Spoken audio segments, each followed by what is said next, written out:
हे पुस्तक वाचले. मला हे पुस्तक वाचून खूप आनंद झाला. साक्षी, या पुस्तकामधून तुला कशाची माहिती भेटली? तू पुस्तक वाचलंय तेव्हा मला या पुस्तकामधून पृथ्वी कशी फिरते याची माहिती मिळाली. आणि पृथ्वी फिरते याच्यामुळे काय होतात? पृथ्वीवर काय होतात? दिवस रात्र हो होतात. Okay okay.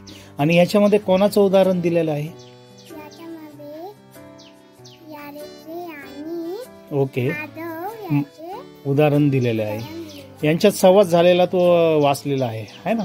आणि यारेजी कुठं राहायची? यारेची अमेरिकेत राहायची. अमेरिका, है ना. माधव कुठं राहायचा? माधव भारतात राहायचा. ओके. मग तुला हे पुस्तक लिहिलंय, याचं लेखन कोणी केलेलं आहे? याचे लेखक राकेश खन्ना यांनी केलेले आहे. आणि मग हे पुस्तक तर हिंदीमध्ये लिहिलेलं आहे राकेश खन्ना यांनी. मग याचं मराठी अनुवाद कोणी केलेलं आहे? भाग्यश्री केंद्रे यांनी. Okay okay. म्हणजे तुला हे कळालं की हे पुस्तक आधी हिंदीमध्ये लिहिलं होतं आणि या पुस्तकाला याचा अनुवाद कोणी केलेला आहे? भाग्यश्री केंगे यांनी केलेला आहे. खूप चांगलं. तुला पुस्तक वाचून आवडलंय ना? हो, मला खूप आनंद झाला हे पुस्तक वाचून. आणि कायम तू पुस्तकं वाचणार ना याच्या पुढे? हो. ओके, खूप व्हेरी गुड.